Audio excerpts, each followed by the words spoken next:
अगर श्री कृष्ण सामने खड़े हो और उसके बावजूद भी वो कह रहे हो अर्जुन को, इन चरम चक्षु से तू मुझे नहीं देख सकता है, तो वो बोलने वाली शक्ति कौन थी?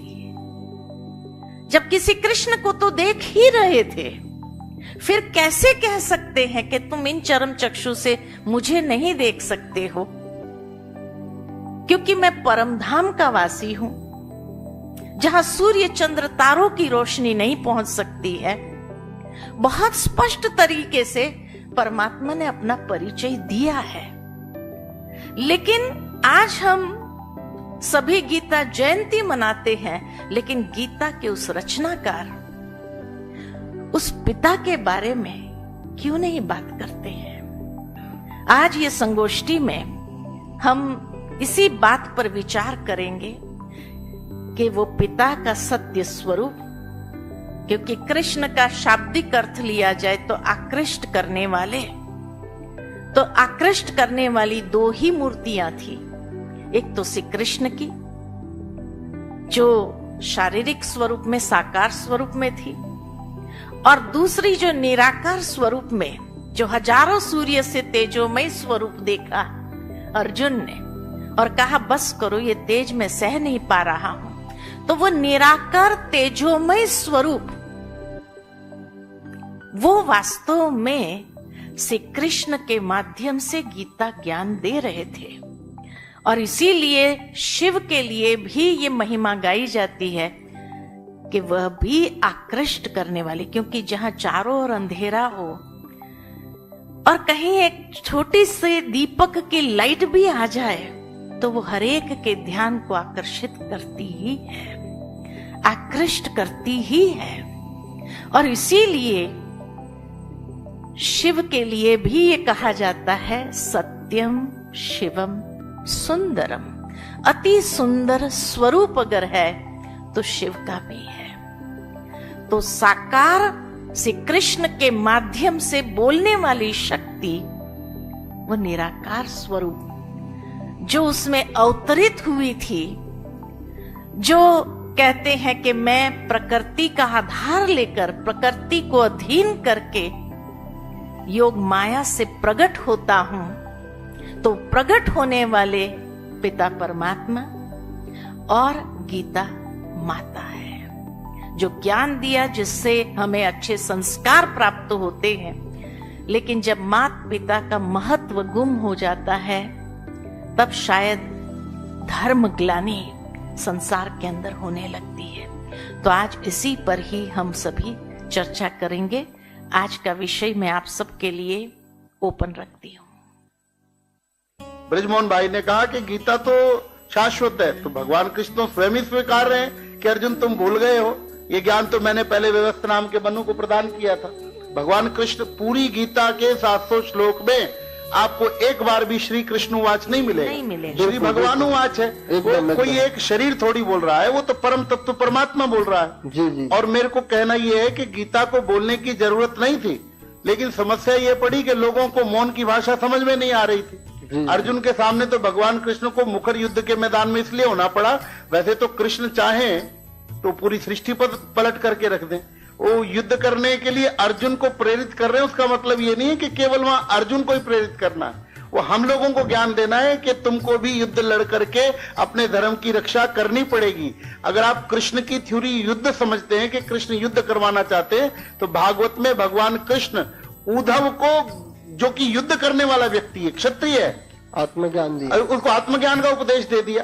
और आप इसको और समझे कि गीता के जितने भी प्रवक्ता हैं वो सब नीचे बैठे हैं और श्रोता ऊपर बैठे हैं, चाहे वो संजय हो, चाहे हनुमान जी हो, कोई भी आप देख लीजिए, अर्जुन ऊपर बैठा और कृष्ण नीचे बैठे, उधर धृतराष्ट्र ऊपर बैठा और संजय नीचे बैठे हैं, कृष्ण नीचे बैठे, हनुमान जी ऊपर बैठे हैं। इसका सीधा सा मतलब ये है कि गीता को अगर समझना है तो अपने लेवल से ऊपर उठ करके ही समझा जा सकता है। समस्या एक छोटी सी और मुझे आपके कहने से याद आ गई जी, मेरे साथ रोज होता है ये। मैं भागवत करने जाऊं तो लोग मुझे कहते हैं महाराज आप भगवत गीता करने आए हो। उनको भागवत का और भगवत का ही पता नहीं है कि भागवत क्या है और भगवत क्या है। तब उनको समझाना पड़ता है कि भगवान ने जो किया उसका नाम भागवत है, और भगवान ने जो कहा उसका नाम भगवत गीता है। क्या किया और क्या कहा, उन दोनों का भेद भी नहीं लोगों को पता है। कई गीता में ये वर्णन आया है कि ये जो युद्ध हुआ है, ये युद्ध संकेतात्मक है, कोई हिंसात्मक नहीं है।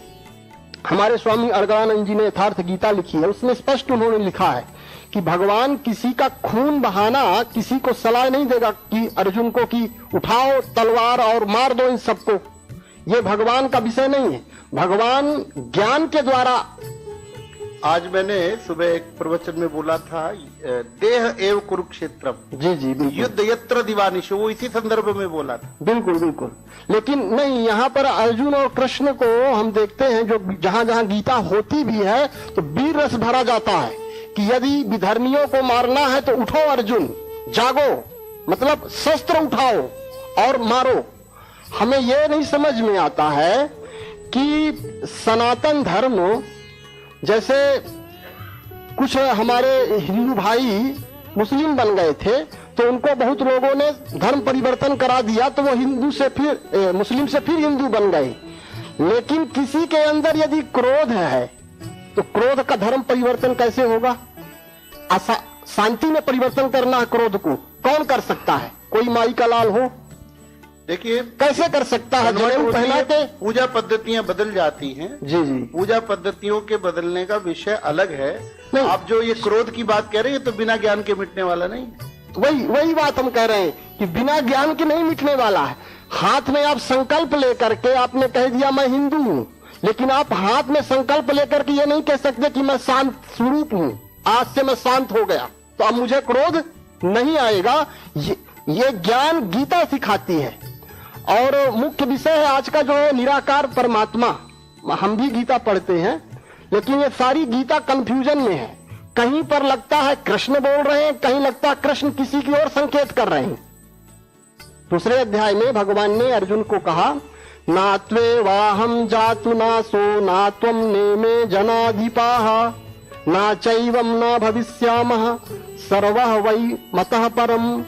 फिर चतुर्थ अध्याय में भगवान कह रहे हैं, अजो भी सन्य नव्यात्मा भूतानाम ईश्वरोपि सन, मैं अजन्मा हूं। अब लो, एक बार कह रहे हैं कि तुम्हारे भी कई जन्म हो चुके हैं, मेरे भी कई जन्म हो चुके हैं। अब चतुर्थ अध्याय में कह रहे हैं मैं अजन्मा हूं, मैं जन्म नहीं लेता। अब इसको आप पढ़ोगे दोनों तरीके से तो समझ में आएगा कि कौन क्या बोल रहा है। पढ़ने वाला कंफ्यूजन में आ जाएगा, उसका दिमाग नहीं काम करेगा कि साकार बोल रहा है कि निराकार बोल रहा है। माता जी बोल रही हैं गीता माता बोल रही है कि गीता के पिता बोल रहे हैं। बड़ी अटपटी बात है। तो अभी आपने कहा ना कि ब्रजमोहन भाई जी ने आपको बताया कि गीता पे कहीं पर कृष्ण उवाच नहीं लिखा, श्री भगवान उवाच। भगवान ने चौथे अध्याय में जब पूछा गया कि आप ये उत्तम रहस्यपूर्ण योग पहली बार कह रहे हो या पहले भी किसी को कहा है, और उस समय जब भगवान ने कहा गीता के अंदर कि मैंने सूर्य से कहा, सूर्य से मनु को प्राप्त हुआ, वहां से इक्ष्वाकु को मिला, और फिर जब विवशवान हो जाते हैं तब मैं पुनः आकर के गीता का ज्ञान सुनाता हूं। जब अध्ययन कर रहे थे तो यही आया कि क्या सूर्य को गीता के ज्ञान की आवश्यकता थी? आवश्यकता तो मनुष्य को होती है, लेकिन जरूर है कि कुछ शब्द यहां मिसिंग है। क्योंकि जैसे वो बचपन में खेल कराते हैं कि बच्चों को गोलाकार में खड़ा कर देते हैं, एक के कान में कुछ कहानी कहते हैं, वो उसको दूसरे के कान में सुनानी, तीसरे के कान में, चौथे के कान, जब 10वें के कान तक आती है तो भी परिवर्तित हो जाती है। गीता आज से 5000 साल पहले अगर कही गई और आज कितनी बार उसका इंटरप्रिटेशन हुआ, और जिस स्वरूप में है नेचुरल है, उसमें से कई चीजें काट पीट होकर के बिल्कुल जो इसीलिए लोगों को समझ में नहीं आती। आदरणीय आशा दीदी जी भी हमारे बीच में पहुंच चुके हैं। जी जी, दीदी का भी हम इस सभा में बहुत बहुत अभिनंदन करते हैं, स्वागत करते हैं। यहाँ सूर्य को भी मतलब ये भौगोलिक व्यवस्था से नहीं ले लेना नहीं। चाहिए। सूर्य नाम के कोई व्यक्ति नहीं रहेंगे नहीं जिनसे नहीं सूर्य- नहीं नहीं, सूर्यवंशियों को कहा बिल्कुल, गया। बिल्कुल। सबसे पहले सूर्यवंशी- सूर्यवंशियों को कहा, वहां से मनु यानी चंद्रवंशियों को प्राप्त हुआ, ट्रांसेंड हुई। वहां से इक्ष्वाकु को मिला, यानी त्रेता अंत तक भी आई। फिर जो है मनु चंद्रवंशी कैसे? मनु चंद्र मनु को ही जो- मनु कहते हैं ना, चंद्र को ही मनु ऐसा नहीं। कहते हैं ना। सूर्य के वंशजों में ही ब्रह्मा जी के मानस पुत्र जो है ना वो मनु हुए। नहीं, वो हम बराबर है, जितने हम यहाँ बैठे हैं, लेकिन हम हर एक सबको मनुष्य इसलिए कहा जाता है मनवो वयम तव निर्देश कारिणा। हम लोग मनु जी की संतान है, मनु इसलिए की हमको- संतान है, इसलिए हमको इसलिए मनु त्योहार कहते हैं। वो बराबर है, दीदी का जो लेकिन अर्थ है चंद्रमा मन सो जाता, वो मन अलग विषय है, मनु अलग मन विषय से है। ही मनु को जोड़ा है। वो हाँ, जोड़ हम दीजिए। वास्तव में देवताओं की संतान सूर्यवंशी जी। चंद्रवंशी जो है वो हम ही है। जो सूर्यवंशी हमारे पूर्वज माने गए, चंद्रवंशी हमारे उसमें पूर्वज हो कोई गए। संदेह नहीं। और फिर जब कलयुग तक जब विवस्वान हो गए, विवस्वान यानी संस्कार रहित हो गए, तब भगवान को पुनः गीता ज्ञान देने के लिए आना पड़ता है। तो आज के युग में अगर देखा जाए तो संस्कार रहित तो हो ही गए ना, अब कई और संस्कार रहित हो गए, इसलिए परमात्मा को आना ही पड़ेगा ना, वही गीता ज्ञान पुनः सुनाने के लिए। क्योंकि वेदों का ज्ञान तो नहीं सुनाएंगे, वेदों का सार सुनाया गीता के रूप में, तो वेदों का ज्ञान सुनाने के लिए या उपनिषदों का ज्ञान सुनाने के लिए, पुराणों का ज्ञान सुनाने के लिए भगवान नहीं आते। भगवान आएंगे तो गीता का ही ज्ञान सुनाने के लिए आएंगे। तो इसीलिए वो परमात्मा। हाँ जी। बहन जी, ऐसा है कि भगवान ने स्वयं कहा मैं फिर आऊंगा।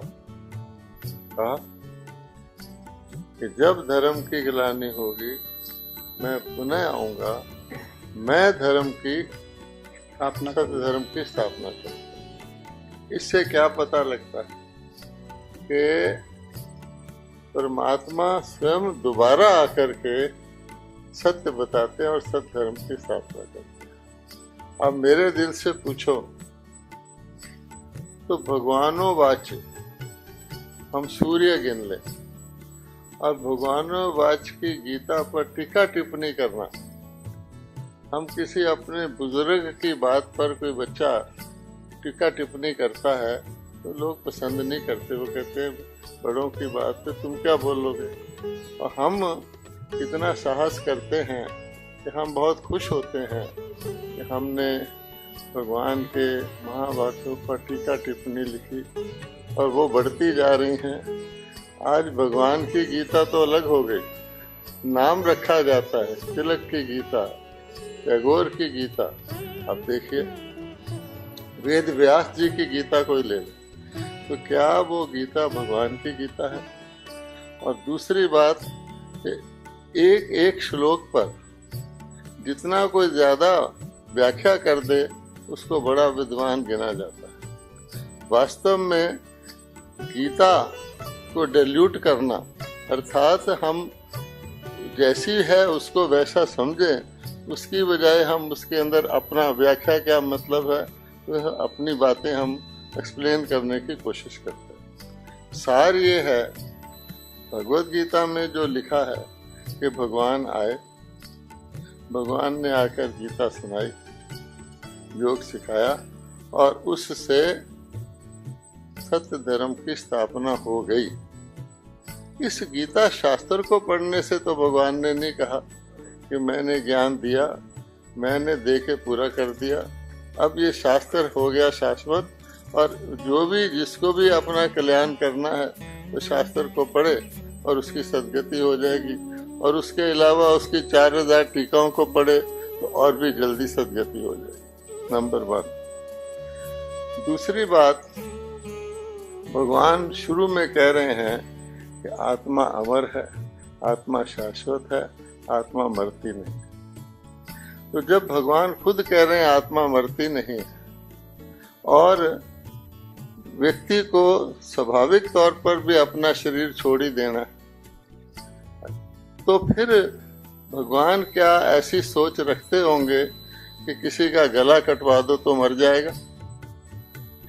गला कटवाने से आत्मा तो मरती नहीं, भगवान खुद कह रहे हैं।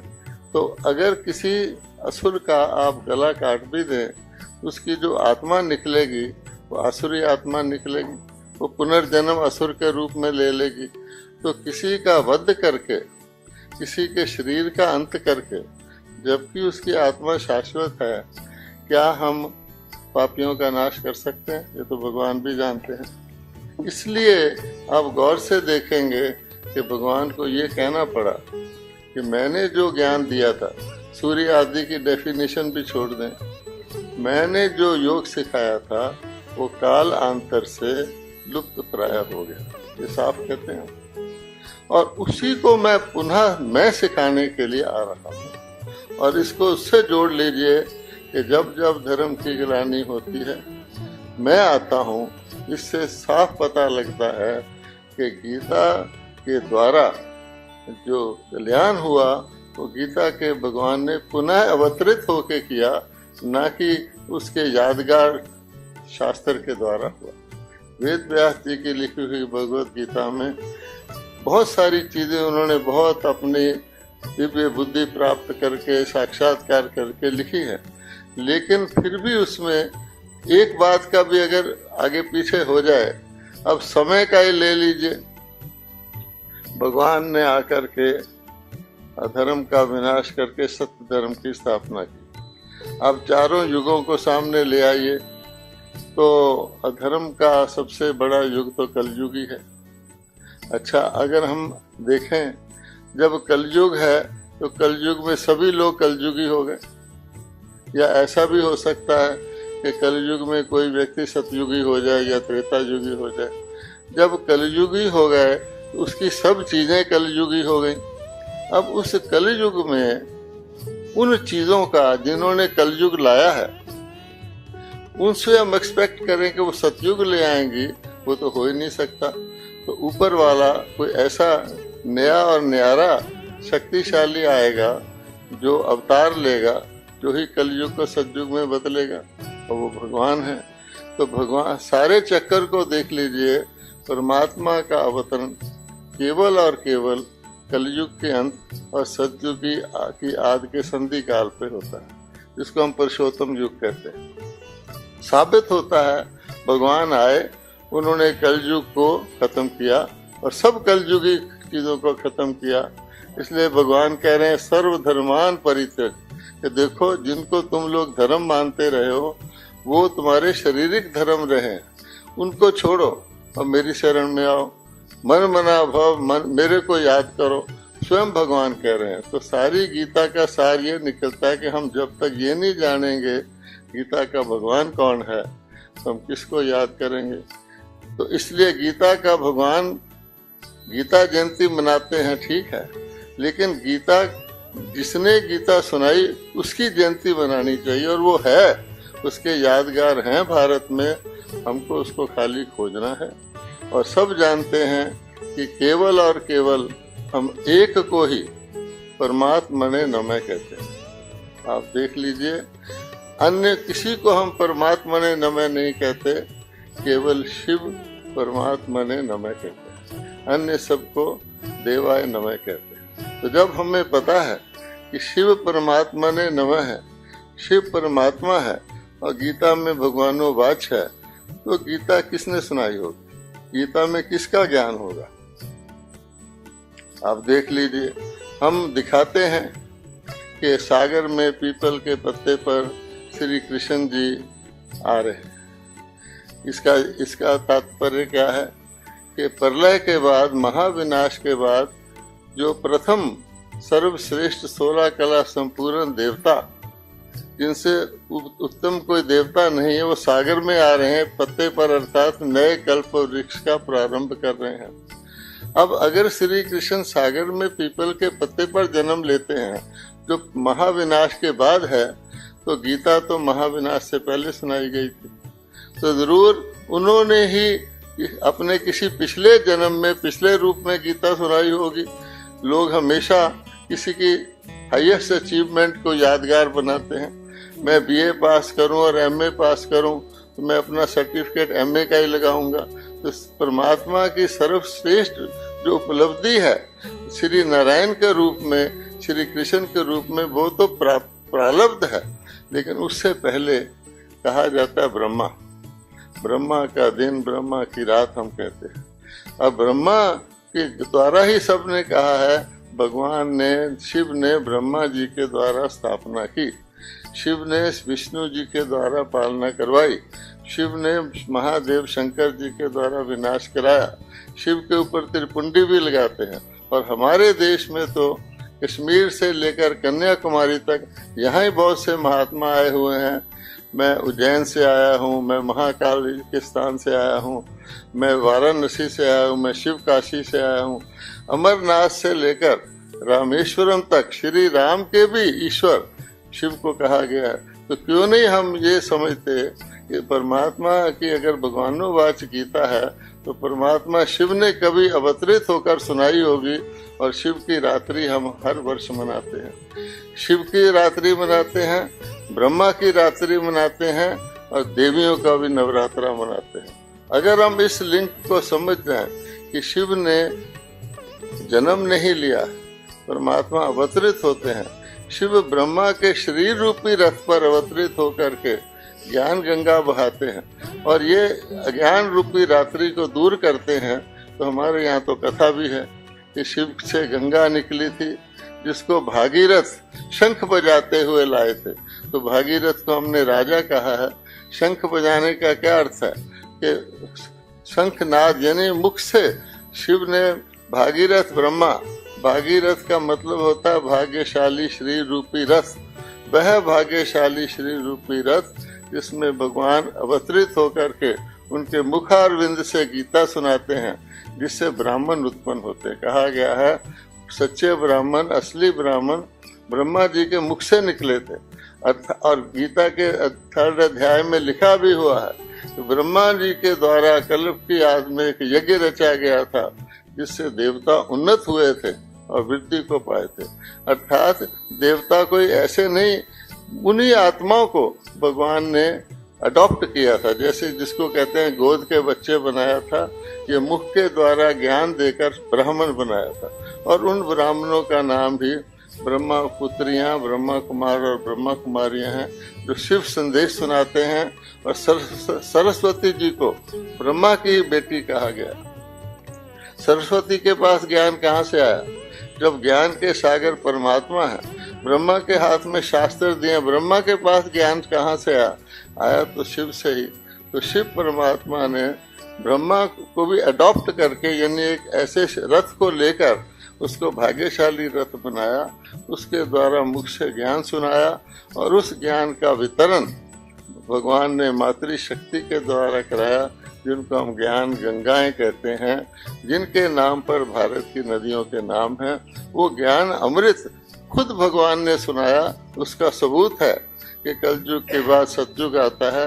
इम्पोर्टेंट चीज ये है, ऐसे नहीं कि 31 दिसंबर के बाद 1 जनवरी आ गई, बीच में एक संधि काल आता है जिसको हम संगम कहते हैं, जो अभी हम जाके कुंभ का मेला मनाने जा रहे हैं। तो संधि एक काल है जिसको कल्याणकारी पुरुषोत्तम युग कहा गया। उस युग में परमात्मा पुरुषों को उत्तम बनाते हैं, अर्थात देवता बनाते हैं। कहने का भाव ये है, हम लोग मानव हैं। मानव दैवी विद्या को अपने आप नहीं जान सकता। हमारे ऋषि मुनि कह गए थे कि नेति ही नेति, ये मनुष्य आत्माएं अल्पज्ञ हैं, अपनी बुद्धि से ईश्वर को नहीं जान सकते। उसकी गतमत सिख लोग भी कहते हैं, तुम्हारी गतमत तुम ही जानी। अगर धरती पर ईश्वरी ज्ञान और ईश्वरी योग कोई सिखाता है तो स्वयं भगवान आके सिखाता है, उस समय ही अवतार होता है। वरना आप देख लीजिए, हमने युद्ध को हिंसक युद्ध बना दिया। हिंसा परमो धर्म की स्थापना करने जा रहे हैं और हमने बकायदा तौर पे हिंसक युद्ध बना दिया और सचमुच तीर कमान आदि दिखा दिए। क्या हिंसा के द्वारा हिंसा स्थापित हो सकती है? आज भी हम देखते हैं, कई महात्मा कहते हैं हमारे धर्म को खतरा है, हम शास्त्र के साथ शस्त्र भी उठाएंगे। क्या शस्त्र ऊंची चीज है या ज्ञान ऊंची चीज है? क्या शस्त्र उठाना सेनाओं का काम है, गवर्नमेंट का काम है? और आज के जमाने में जब परमाणु शस्त्रों का समय है, हम कौन सा शस्त्र उठा के किसके साथ लड़ना चाहते हैं? और मैंने बताया जब आत्मा अमर है तो किसी भी दुष्ट का नाश उसके शरीर के वध से नहीं हो सकता है, तो फिर दुष्ट आत्मा पैदा हो जाएगा। तो भगवान ने आके दुष्टता का नाश करवाया था। गीता पढ़ लीजिए। सबसे पहली बात है काम महाशत्रु है। भगवान कहते हैं तुम्हारे अंदर तुम्हारा दुश्मन है, आत्मा अपने अंदर अपना मित्र शत्रु है। तो काम विकार को भगवान ने नरक का द्वार बताया है, महाशत्रु बताया है। और आज द्वापर से लेकर जो हम हिंदू कहलाते हैं वो हम इसीलिए कहलाते हैं कि हम देवता नहीं कहला सकते। हम वास्तव में मनु के वंशज नहीं हैं, हम देवी देवताओं के वंशज हैं। हमारे नाम देवी देवताओं के ऊपर है। आप देख लीजिए, मंदिरों में जाके देखिए, देवी देवताओं की मूर्तियां हैं।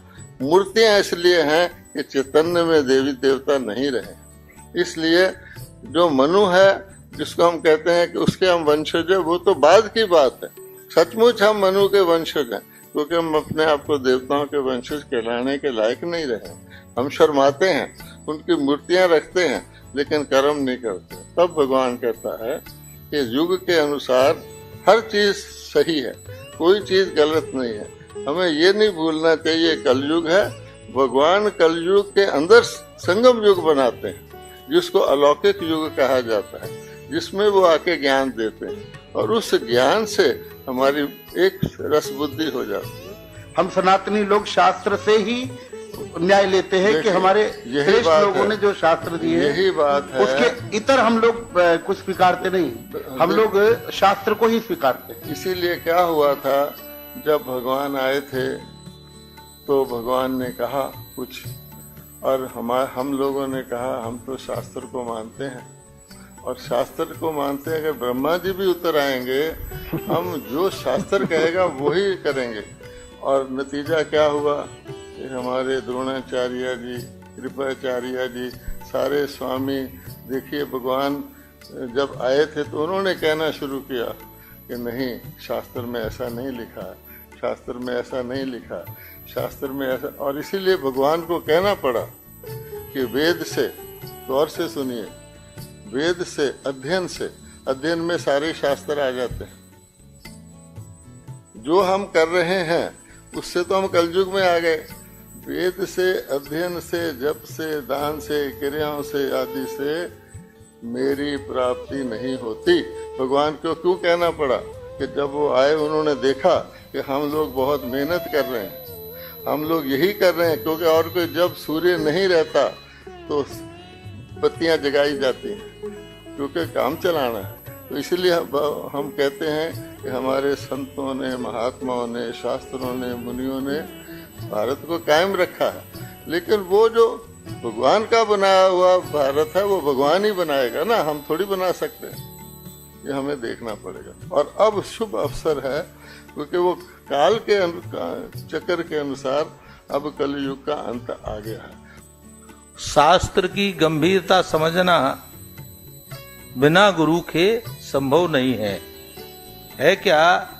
ज्यादातर क्या है, स्वयंभू गुरु बहुत है, और स्वयंभू गुरु होने के कारण से शास्त्र अपनी मति के अनुसार है उनका। स्वामी जी ये बताइए, शास्त्र एक होता है। श्रीमद् भगवत गीता कहती है कि भगवानोवाच का शास्त्र है, भगवत गीता के बाद अन्य किसी शास्त्र की आवश्यकता नहीं है, भगवानोवाच का है। जैसे बड़े जलाशय को पाने के बाद छोटे जलाशय की आवश्यकता नहीं रहती, भगवत गीता के बाद किसी शास्त्र की आवश्यकता नहीं। हम आपसे सहमत हैं, लेकिन ये बताइए कि भगवत गीता के बाद हम लोग अन्य शास्त्रों को क्यों गीता के शास्त्र नहीं जब सूर्य निकल आता है, आप आए नहीं थे, ठहरिए, उससे पहले इस विषय पे चर्चा हो चुकी। मुझे पूरा कर। हाँ चलिए ठीक। भाव ये है, अगर हम शास्त्र को लें, सर्वशास्त्र मणि शिरोमणि भगवत गीता है, उसी को हम लोग अगर सारे, और ईसा को छोड़ दीजिए, ब्रह्मा कुमारी को छोड़ दीजिए, सबको छोड़ दीजिए, शास्त्र अगर उस शास्त्र में वही गीता का ज्ञान भगवान का था तो सूर्य निकला हुआ है, उसको कोई चिराग दिखा नहीं सकता। हम खुद भारतवासी वेदों को, उपनिषदों को हमसे पूछा जाए आपका धर्म ग्रंथ कौन सा है, हर धर्म वाले का एक ग्रंथ होता है, उस ग्रंथ का कहने वाला होता है जिसने वो धर्म स्थापित किया। हम कहते हैं हमारा धर्म परमेश्वर ने स्वयं स्थापित किया, ओके, उन्होंने जो कहा गीता में है, ओके। अब उसके बाद हम उस धर्म को मानने वाले, गीता को मानने वाले, हम अगर ये कह दें कि हमारा धर्म शास्त्र कौन सा है, हम कह दें एक, हमारे तो वेद, पुराण, उपनिषद, भागवत, महाभारत, तो क्या समझा जाएगा कि हमने पहले तो ये भ्रम हमने डाला, उस भ्रम को दूर करें। ऐसा नहीं कि कोई लोग अपने आप को भगवान कहने के लिए या ऐसे के लिए करते हैं। इसीलिए गीता में ही भगवान ने कहा, मैं नहीं कह रहा हूँ, पढ़ लीजिए, उसमें 3 बार कहा है कि वेद हमारा सर्वश्रेष्ठ शास्त्र गिनते हैं, अध्ययन से उसमें सारे शास्त्र आ जाते हैं। और आप स्थिति को सामने लाइए कि भगवान आके कह रहे हैं कि मैं कुछ कहने आया हूँ, और उनके सामने कौन खड़े हैं कि नहीं, वो हमारे शास्त्र वाले खड़े। इसलिए शास्त्र से ऊपर शास्त्र का दाता है, जिसने वो शास्त्र का ज्ञान दिया, तो हम उसकी ओर ध्यान दें। जब हम कहते गुरु शास्त्र को समझा सकता है, तो गुरु कौन है? जिसने वो शास्त्र को बोला है। बाकी गुरु जो है वो तो आप जानते हैं कि एक सतगुरु है, बाकी गुरु है। ग्रंथों का जो शाश्वत अर्थ था वो था, है और रहेगा। हमने अपनी बुद्धि से समझ लिया, वो एक अलग बात है। ये भी आप इसी को आप ले लें। अगर कोई चीज जैसी है हम उसको समझ ही नहीं पाते, हम कहते हैं कि सत्य तो एक है, हर एक अपनी बुद्धि से उस सत्य का इंटरप्रिटेशन कर रहा है, तो फिर सत्य को तो नहीं समझ पाया। तो अपनी बुद्धि से ही, मन मत से भाई साहब का भाव ये है कि हर धर्म का अपना धर्म ग्रंथ है। सनातन धर्म का धर्म ग्रंथ कौन सा है? क्या वेदों को कहे, उपनिषदों को, कि एक होना चाहिए ना। जब तक हम एक नहीं होंगे, गीता में ही 15वें अध्याय का पहला श्लोक है, ऊर्ध्वमूल मद शाखा मश्वत्थ प्राहुरभ्यम छंदांस यस्य परणानि यस्सं वेद सवेद। गीता में ही लिखा है ना। जी जी। लेकिन अभी जो भ्राता जी ने कहा कि पूरे विश्व में हर तीसरा व्यक्ति ईसाई है, पूरे विश्व में हर 5वां आदमी मुसलमान है, और पूरे विश्व में हर 10वां आदमी सनातन धर्मी है। मतलब 1/3 हिस्सा ईसाइयों का। क्यों? उनके पास एक ताकत है। मुसलमान दूसरे नंबर में इस्लाम क्यों है? उनके पास भी एक पावर है, एक धर्म, एक पुस्तक, एक परमात्मा। हम लोग 10वें नंबर में। क्यों? क्योंकि हम ही अभी देख रहे हैं। उसका कारण समझिए, बाकी सभी जगह लिखा है कि परमात्मा ऐसा ही है, और हम सनातनी कहते हैं कि परमात्मा ऐसा भी है। बस उसका कारण ये है जी। जब तक हम उस बीज को नहीं पकड़ेंगे, आज इसीलिए भाई मुसलमान लोग एक है क्योंकि एक अल्लाह को मानते हैं, वो जीसस को या गॉड इज लाइट मानते हैं।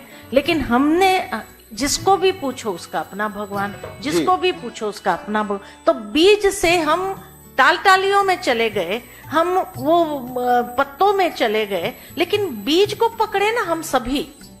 अगर बीज को पकड़ेंगे कि परमात्मा जो बीज है। आपकी बात से कहीं कोई किसी का दिक्कत नहीं है समझने में, लेकिन प्रत्येक व्यक्ति हमारा बीज भगवान भोलेनाथ को सब मानते हैं। आप भी मानने, हम सब लोग भी मानने वाले हैं रहे, और ये भी मानना है कि गीता जो है अनेकों ग्रंथों का समावेश है। हमें गीता को भी मानने में कोई दिक्कत नहीं है और मानना ही चाहिए। और इस बात से मैं आपकी से सहमत हूँ व्यक्तिगत रूप से कि गीता ग्रंथ को मान करके अगर हम चले, बाकी ग्रंथों को हम नकार नहीं रहे, बाकी ग्रंथ भी हैं, उनका अपना महत्व है। लेकिन ये बात कहीं तक भी ठीक है कि गीता को हम प्राथमिकता दे करके चले तो हमारा सनातन का धर्म ग्रंथ है। आपकी बात में भगवान के महावाक्य, आपकी बात में इतना दम है। मैं एक छोटी सी बात और कहूँ, मैंने महाभारत भी पढ़ा है। गीता जैसी अभी आज अवेलेबल है महाभारत में वैसी गीता का वर्णन ही नहीं। उसमें 745 श्लोक थे जो पुराने। अगर आप गीता में महाभारत के युद्ध पर्व को उठा करके देख लीजिए, कुल 142 श्लोक हैं। अभी आप मैं अभी मंगवा लीजिए किसी भी 1 लाख श्लोकों में 142 मात्र। नहीं, गीता के संदर्भ में जी, जो गीता के आपके पास 700 श्लोक अवेलेबल है ना। हाँ। महाभारत का नाम है जय संहिता, उसमें केवल 142 श्लोक अवेलेबल है। सब खा गए सब। वो खा नहीं गया, वो ये भाई जी ने कहा ना कि अपनी अपनी चीजें जोड़ते चले गए। मैंने इसीलिए तो कहा कि इसमें थोड़ा सा देख लीजिए आप। गीता प्रेस में ऐसा है। अरे कोई भी प्रेस उठाइए आप, गीता को तो बाद में उठा लेंगे हम। किसी भी प्रेस को, चौखंबा को ले लीजिए, वेंकटेश को ले लीजिए, केवल 142 श्लोक हैं गीता के जो आपके पास अभी 700 अवेलेबल है। भावार्थ ये है कि शास्त्र से ऊपर शास्त्र का सुनाने वाला है। हम इसलिए सारी बात कह रहे हैं और कोई हमारा भेदभाव कर नहीं, भेदभाव नहीं, सुनिए, हम है। इसलिए कह रहे हैं कि आखिरकार भगवान ने गीता सुना के क्या कहा कि हमको क्या करना है।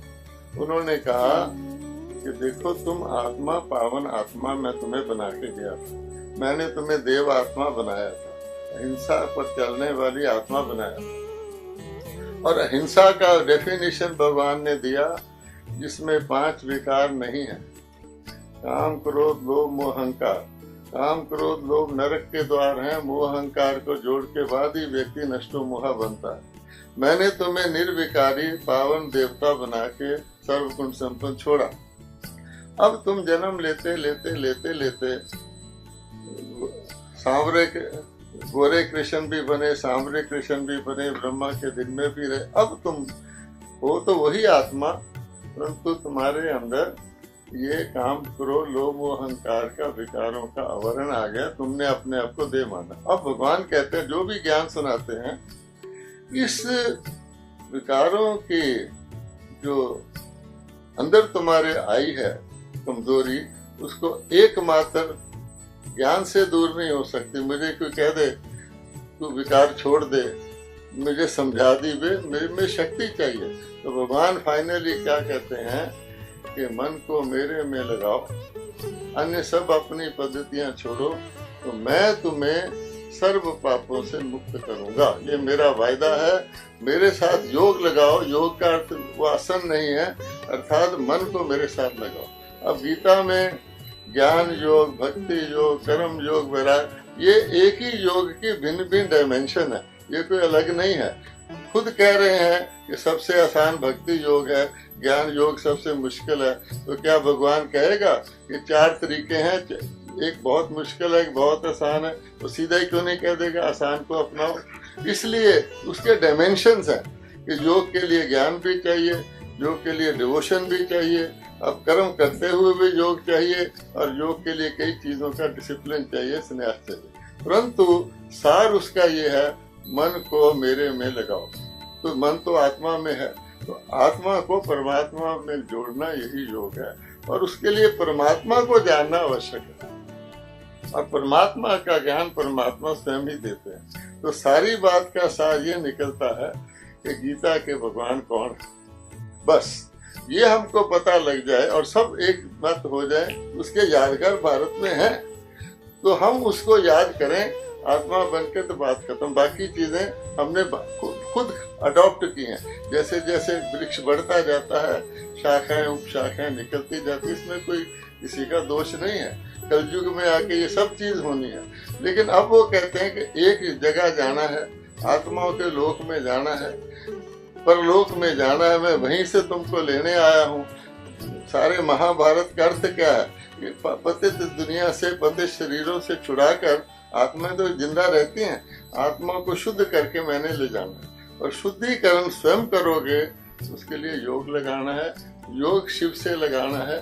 शिव को हम सदा शिव कहते हैं। शिव कभी इस दुनिया में नहीं आते। देवता पावन बनते हैं, पतित भी बनते हैं। शिव पतित पावन है, वो पतितों को पावन करने वाला है, इतना ही फर्क है। इस बात को हम लोग अनुभव करते हैं। हम चाहते हैं कि हम सब एक मत होकर, क्यों नहीं हम कहते कि शिव ही परमात्मा है। जबकि कश्मीर से कन्याकुमारी तक राम के पिता शिव को कहा गया, जो रूपेश्वर शिव को कहा गया। आज जहाँ मस्जिद है उसके नीचे से शिवलिंग ही निकलता है। कई लोग अपने आप को भगवान कहते हैं, वो भी शिवो हम ही कहते हैं, शंकरो हम नहीं कहते। हम शिवरात्रि कहते हैं, शंकर रात्रि नहीं कहते। उस शिव एक परमात्मा को, कल्याणकारी को हम क्यों नहीं कहते? वेद में शिव को आपने बिल्कुल ठीक कहा, शिव को निराकार कहा है और शंकर को साकार कहा है। हाँ। शंकर जी हमारे यहाँ अगर शिव के स्वरूप देखेंगे, शिव पुराण में भी दो है, हमारे यहाँ नहीं, एक सकल और निष्कल। हमारे यहाँ नहीं, ये नहीं, मैंने मेरे यहाँ नहीं कहा ना, मैंने हमारे कहा ना, आपको साथ लेके कहा है ना मैंने। हमारे का मतलब आप अपने को अलग कैसे कर रहे हैं? हाँ। मैंने मेरे यहाँ थोड़ी कहा, हमारे यहाँ कहा है। हम तो दोनों एग्रीड हैं। आप अलग करें, मैं तो हमारे ही शब्द हम प्रयोग कर रहा एग्रीड हूँ। हैं कि शिव, मैंने तो हमारा प्रयोग किया, व्याकरण में बहुवचन में हमारा शब्द प्रयोग होता है। नहीं, जब हम- ये बात इसलिए आ रही है कि बाहर संदेश जो ऐसा है कि ब्रह्म कुमारी जी का जो व्यवस्था है सब अलग है, उनका भगवान भी अलग है, बताओ। उनकी युग व्यवस्था भी अलग है, उनके शास्त्र व्यवस्था भी अलग है। ये जो यहाँ बात है ना, अलग की बात ये है। संसार का प्रकटीकरण हो रहा है, यहाँ पर साक्षात्कार हो रहा है। इसलिए ये बात तो जो स्वामी जी कह रहे हैं, शिव शंकर का अंतर जो है वेदों में अरे स्पष्ट बिल्कुल है, रूप से क्यों नहीं है? सकल और निष्कल रूप की चर्चा है। बिल्कुल बिल्कुल। शिव पुराण में सकल रूप को और निष्कल रूप को व्याख्यान दिया गया है। पूरे ब्रह्मांड को जो है शिव रूप कहा गया है। और अगर हम कहते हैं कि भगवान जो है धर्म की संस्थापना के लिए आने ही वाले हैं, तो हमको तो भी डरने की जरूरत ही नहीं हो। तो आएंगे, एक 5,000 साल में एक झाड़ू मारेंगे कि सब साफ हो जाएंगे। वो तो कि ना बराबर कटेंगे है, आएंगे, ना कटेंगे आएगा, ना हम एक है ना हम सेफ है, कोई बात आने की। वो तो बराबर है, लेकिन मुक्ति के लिए मुक्तिदाता के पास जाना पड़ता है। बिना मुक्तिदाता के मुक्ति प्राप्त नहीं होती। व्यक्ति अपने आप से, जो जेल में जैसे बंद होता है, तो अपने आप मुक्त नहीं हो सकता। बाहर वाले कोई को आकर के जेल का दरवाजा खोलना पड़ता है और मुक्त करना पड़ता है। ठीक इसी तरह परमात्मा मुक्तिदाता है। अगर आत्मा स्वयं ही मुक्त हो जाए गीता पठन से, तो मुक्तिदाता की कोई वैल्यू ही नहीं रहे। हाँ, नहीं, परमात्मा आकर के जब मार्ग दर्शाएगा, तब पुरुषार्थ हमारा स्पष्ट होगा कि किस दिशा में हमें पुरुषार्थ करके आगे बढ़ना है। बहुत बहुत एक छोटी सी बात धन्यवाद। पूछनी थी कि हाँ। परमात्मा हमेशा उसी रूप में आएगा कि बदल बदल के भी आएगा?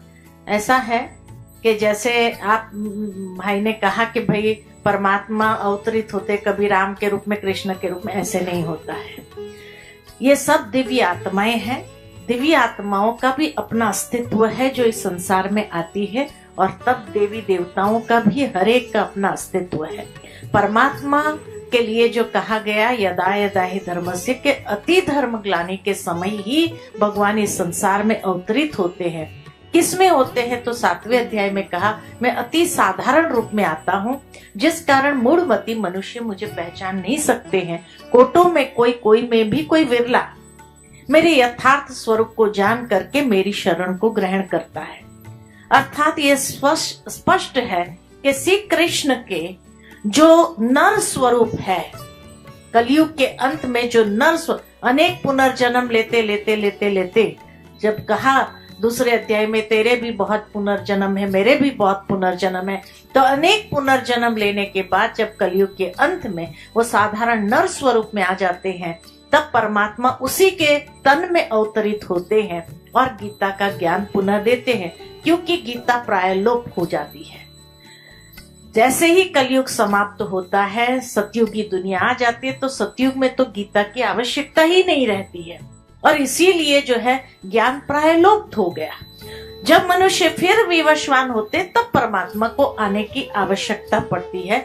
तो साधारण नर, और इसीलिए कहा गया नर ऐसी करनी करे जो नर नारायण बने, यानी वो नर स्वरूप ही पुरुषार्थ से नारायण बनता है। जो भाई साहब ने कहा कि फिर विनाश के बाद जो है पीपल के पत्ते पर श्री कृष्ण को दिखाया है कि संसार में फिर सतयुगी दुनिया के अंदर वो अवतरित होते। इसीलिए वो सतयुगी दुनिया को जब कहा जाता है, तो सतयुग जहाँ संपूर्ण सत्यता थी, और संपूर्ण सत्यता होने के कारण वहां राज्य किसका था?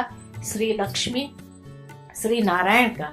इसलिए नारायण के साथ हमेशा शब्द जुड़ता है सत्यनारायण, कि जो सतयुग के राज्य करता थे। इसीलिए बाकी सब के ऊपर डिफेमेशंस है, लेकिन नारायण के ऊपर कभी कोई डिफेमेशन नहीं है। और वो श्री लक्ष्मी श्री नारायण का कंबाइंड स्वरूप वही विष्णु है। तो इसीलिए जो साधारण स्वरूप है, जिसके लिए कहा ब्रह्मा सो विष्णु, विष्णु सो ब्रह्मा, तो ब्रह्मा सो विष्णु, विष्णु सो ब्रह्मा कैसे बने? तो जरूर है कि साधारण स्वरूप कलयुग के अंत में वो नर स्वरूप जिसमें परमात्मा अवतरित होते हैं, उसका नाम दिया जाता है ब्रह्मा। ब्रह्मा यानी जो ब्रह्म से अवतरित हुआ है, पार ब्रह्म में रहने वाला ईश्वर। वो पार ब्रह्म में रहने वाला ईश्वर जब इसमें अवतरित होता है, तो ब्रह्म से जो अवतरित हुआ, शब्द बोलते ओम, जो कहा ओम का उच्चारण किया, और वो ओम के उच्चारण से ही ओम शांति सार स्वरूप में वो जीवन बनाए। तो ब्रह्मा सो विष्णु, विष्णु सो ब्रह्मा। विष्णु से ब्रह्मा बनने में जो 84 जन्म हुए, और फिर ब्रह्मा सो विष्णु कैसे बनते हैं? पुरुषार्थ के माध्यम से। नर से सो श्री नारायण, नारी से सो श्री लक्ष्मी समान बनते हैं। तो इसीलिए ब्रह्मा जब नाम दिया, तो वो ब्रह्मा सृष्टि का सृजन करता उसको दिखाया, कि जिसके द्वारा ब्रह्मपुत्रियां भी इस संसार में अवतरित हुई, और उन ब्रह्मपुत्रियों के द्वारा ही सृष्टि का सृजन, नई सृष्टि का सृजन होता है, और फिर उस दुनिया में पालन करता विष्णु बनते हैं श्री लक्ष्मी श्री नारायण के स्वरूप में। तो इसीलिए ये सारा जो है खेल है। इसीलिए परमात्मा सारे अलग अलग युग में नहीं आते हैं, एक बार ही आते हैं, अधर्म के समय पर ही आते हैं। और आज कंफ्यूजन इसीलिए है हमारे सामने, क्योंकि गीता में कहा कि जब जब धर्म की ग्लानि होती है तब तब मैं आता हूँ। धर्म की ग्लानि सबसे अधिक कलयुग के अंत में ही होती है, तो एक बार आना चाहिए। चलो युगे युगे कहा तो 4 बार आना चाहिए, फिर 10 अवतार दिखा दिए, फिर 24 अवतार दिखा दिए, फिर कहा कण कण में व्यापक है। तो कंफ्यूजन हमारा इसलिए क्योंकि हम एक मत पर नहीं ठहरे। किसी ने कहा 1 बार, किसी ने कहा 4 बार, किसी ने कहा 10 बार, किसी ने कहा 24 बार, किसी ने कहा आने की जरूरत ही क्या है, कण कण में व्यापक है, सर्वव्यापी है। अब सर्वव्यापी है तो उससे तो धर्म ग्लानि हुई, या धर्म ग्लानि का नष्ट करे। तो परमात्मा को आकर के वो धर्म ग्लानि जो हमारे अज्ञानता से उत्पन्न हुई, उसको नष्ट करना ही पड़ता है। इसीलिए कहा कि वो एक बार ही आते हैं, बार बार नहीं आते हैं। सारे कल्प में, चतुर्युग में एक ही बार आते हैं। ऐसे ही है। एते चांस कला पुंसाम श्री कृष्णस्तु भगवान स्वयं, एक सूत्र आता है। इसीलिए हमने अवतारों को भी कुछ अंशों में लिया है कि किसमें कितनी कलाएं।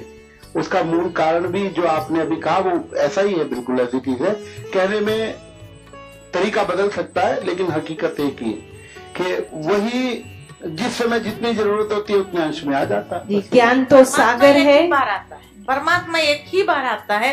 बाकी दिव्य आत्माएं आई, सतयुग त्रेता हम आते गए, धर्म पिताए। दिव्य आत्माएं भी तो उसी की है ना? नहीं, आत्मा अजर अमर अविनाशी, आत्माओं का विनाश नहीं होता है।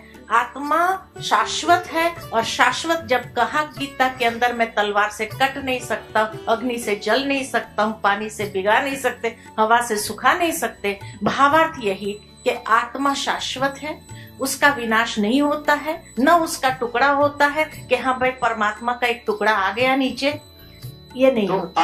आत्मा शाश्वत है। आने जाने वाला तत्व क्या है फिर? हर आत्मा दिव्य आत्माएं है। सतयुग त्रेता के अंदर दिव्य आत्माएं है, द्वापर में धर्म पिताएं आए, और आती है ना? हाँ, वो आती है दिव्य आत्मा। दिव्य आत्माएं आएंगी, तो दिव्य आत्माएं तो है ना 33 कोटि। गोपाल तापने उपनिषद वेद कहता है कि कहाँ परमो देवा कस्मान मृत्यु प्रभेति कस्य ज्ञाने नाकलम विज्ञातम भवति, सबसे परम देवता कौन है? तो फिर वो आंसर मिलता है कि कृष्णोहा बहिरी परम देवता, श्री कृष्ण ही परम देवता है। गोविंदान मृत्यु भवे, उन्हीं बिल्कुल, गोविंद- सभी देवों में श्रेष्ठ श्री कृष्ण है। हाँ। सभी देवों में, सुनिए, लेकिन परमात्मा से श्रेष्ठ नहीं है। अब उसी में आते हैं। हाँ। भागवत जी में पहले स्कंद के दूसरे अध्याय का 11वां श्लोक है। ब्रह्मेति परमात्मेति भगवानिति शब्द थे, आप उठा के देख लीजिए। हाँ, देखिए 3 भागों में उनको बताया है कि ब्रह्मेति परमात्मेति भगवानिति शब्द थे, मतलब कोई ब्रह्म कहेगा, कोई परमात्मा कहेगा और कोई भगवान कहेगा। अब इसका भेद समझ लीजिए। ऐसा है, डिटेल में मत जाइए। हम इस बात पे आने की कोशिश कर रहे हैं। देखिए, जो हमने डिस्कशन किया, हर एक को मुबारक हो। हम किसी का तरीका डिस्टर्ब नहीं करना चाहते। एक प्रश्न है कि परम पिता परमात्मा सर्व आत्माओं के पिता है, उनका जो भी कर्तव्य होगा वो सर्व आत्माओं के लिए होगा। हम ये समझते हैं कि एक राक्षस पैदा हुआ, भगवान ने एक रूप धारण करके उसको खत्म कर दिया। मान लो रावण को खत्म कर दिया, तो रावण की प्रजा जो थी वो कहाँ गई? तो हम ये मानते हैं कि मुक्ति कोई भी आत्मा स्वयं नहीं ले सकती। हमारा कर्म चक्कर ऐसा बन जाता है, हम अपने कर्मों के अच्छे या बुरे से पुनर्जन्म में आते ही रहते हैं। तो एक ऐसा टाइम आता है जब सारी आत्माएं कुछ भी करें वो दुखी होती है, उनके अंदर अल्प आयु उनकी घट जाती है, उनके आत्माओं के अंदर काम क्रोध घुस जाते हैं, पर एक के नहीं सबके। उसको कहा जाता है कलयुग। तो भगवान कहते हैं कि मैं सबका मुक्ति दाता हूँ, अर्थात जबरदस्ती ऐसे नहीं कि हम अंदर से पुकारते हैं, हे भगवान हमें मुक्ति दे दो, हे भगवान हमें मुक्ति दे दो। लेकिन अगर कोई पूछे तुम मुक्ति में जाना चाहते हो, हम कहते हैं हे भगवान मेरी आयु लंबी कर दो, हे भगवान मेरी आयु लंबी कर दो।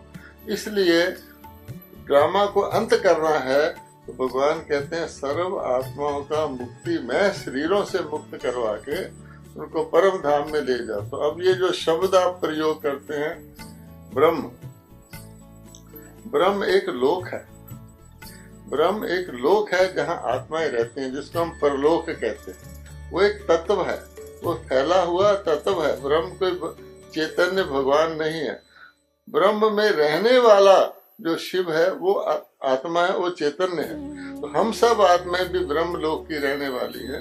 हम ब्रह्म लोक से ही निराकार लोक से शाश्वत अपने अपने टाइम पर आते हैं। ये सब बात भगवान बताते हैं जो हमको पता लगती है, वो हम शेयर करना चाहते हैं कि हमारे अंदर जो अनेक बातें हैं कि अनेक रास्ते एक ही मंजिल पर ले जाते हम कहते हैं।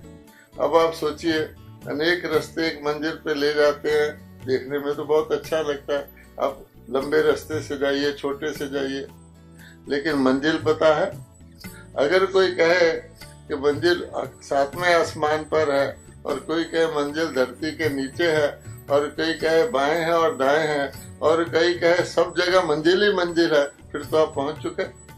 इसलिए हमको देखना है कि सार्वजनिक व्यक्तिगत विषय नहीं है कि जिसने तपस्या की, जिसने कुछ किया भगवान के पास पहुंच गया। ये वन वे ट्रैफिक है। जब पेड़ उगता है तो पत्ते निकलते रहते हैं।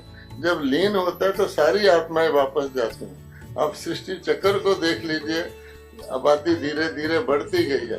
ऐसे नहीं भगवान के अंश होके आ गए, द्वापर में रजोगुणी भगवान हो गए, कलयुग में तमोगुणी भगवान होके आ गए, ऐसा नहीं है। या भगवान अपनी हमारी रिक्वायरमेंट के मुताबिक भगवान कभी 16 कला में आ गए, ऐसा नहीं है। तो एक व्यक्तियों के लिए भी नहीं आते, उनके निश्चित है, बीज है वो। तो बीज या तो आद में होता है या अंत में होता है। बीज जब पेड़ सूख जाता है तो बीज का काम होता है, पेड़ निकलता है तो वो कहते हैं मैं इस मनुष्य सृष्टि का बीज रूप हूँ, उसकी वही जाने। हम केवल ये बताना चाहते हैं कि जो कुछ हम सुनते आए, करते आए, धर्म ग्लानि के चिन्ह देखने चाहिए तो हम देखें। 40,000 वर्ष कलयुग में अभी पड़े हैं या धर्म ग्लानि हो चुकी है या विनाश का समय सामने आ चुका है। और परमाणु शस्त्र जिसको हम मुसल कहते थे शास्त्रों में, वो मिसाइल्स तैयार हैं कि नहीं है, उसको देखते हुए उस परिप्रेक्ष्य में हम देखें। क्या हम इसी तरह शास्त्र पढ़ते रहेंगे, इसी तरह प्रार्थनाएं करते रहेंगे या वो समय दिखा रहा है, ये सब आत्माओं को अब परम धाम में जाना है। कई लोग कहते हैं हम वेट करते रहे भगवान के आने की, वो हमारी सदगति करेगा। ऐसा कुछ नहीं है। जब वो सदगति करके चले जाते हैं तो जरूरत ही नहीं रहती। जब हम थोड़े दुखी होते हैं तो हम खुद प्रयत्न करते हैं। ये मनुष्यों के प्रयास है, ये भी आवश्यक है। समय के अनुसार हर चीज आवश्यक है। अब समय कह रहा है कि भगवान कह रहे हैं कि सबके मुक्ति का समय है। ब्रह्मा को हम देवता नहीं कहते, उसको आदि देव कहते हैं, देवताओं की आदि में होने वाला। उसको हम प्रजापिता कहते हैं, जिनके द्वारा सतयुग की प्रजा रची गई। तो जरूर सतयुग से पहले हुए आदि देव। तो वो कब हुए? कलयुग के अंत में तो देवता नहीं थे। तो भगवान ने आकर के उनमें प्रवेश करके उनको और उनके द्वारा अन्य आत्माओं को, जो आत्माएं पावन बनी भगवान के मार्गदर्शन अनुसार, वो सतयुग में आती हैं। जो नहीं बनी वो भी मुक्ति को पाती हैं। इसलिए हमारे यहाँ मुक्ति और जीवन मुक्ति, गति और सदगति, दो शब्द प्रयोग किए जाते हैं। ये अंतकाल का विषय सारे मानव जाति का है, सारे समाज का है, क्योंकि व्यक्ति का नहीं है। इस व्यक्ति ने ऐसे कर लिया, वो हम लोग करते आए, लेकिन हमारे जाने का टाइम ही वापस का नहीं, तो हम कैसे जाएंगे? कोई भी आत्मा वापस नहीं गई है। कोई कह देते हैं ये ब्रह्मलीन हो गए, ऐसे हो गए। किसी ने आके नहीं कहा मैं ब्रह्मलीन हो गया। भगवान कहते हैं तो नियम है कि आत्मा को नीचे आना है, आना है, आना है, सतो रजो तमो में आना है। जब सब तमो में आ जाएंगी तो मैं उनकी मुक्ति करके उनको फिर सतो में ले जाऊंगा। बहुत बहुत धन्यवाद भाई साहब। समय की सीमा को देखते हुए हम इस संगोष्ठी को यहीं पर संपन्न करना चाहेंगे। और जैसे कि अभी सार में बात निकल के आई, जब सत्य एक है तो सत्य सुनाने वाला भी एक ही होगा, उसकी बात भी एक ही होगी, उसकी मत भी एक ही होगी। और जब उस एक को पहचानेंगे, उसकी मत पर चलेंगे, तो अपने आप गीता का महत्व बढ़ेगा, सर्वमान्य होगी। और उसको ही जीवन में उतारने के लिए परमात्मा 5000 वर्ष पूर्व की भांति पुनः इस समय हम सबके सम्मुख अवतरित हुए हैं, अपने मानवीय रथ का आधार लेकर के। इसलिए वो तो ज्ञान सागर है, उसको समझने के लिए ज्ञान सागर तो हम नहीं है, लेकिन जरूर समय देंगे तो उस सागर को भी हम समझ पाएंगे। और इसी के साथ परमात्मा का धन्यवाद करते हुए, उसकी स्मृति में हम 2 मिनट बैठते हुए इस संगोष्ठी को संपन्न करते हैं। और सभी संत महात्माओं का और राजयोगी जो हमारे बीच में है, महान विभूतियों का हम बहुत बहुत दिल से धन्यवाद करते हैं। ओम शांति।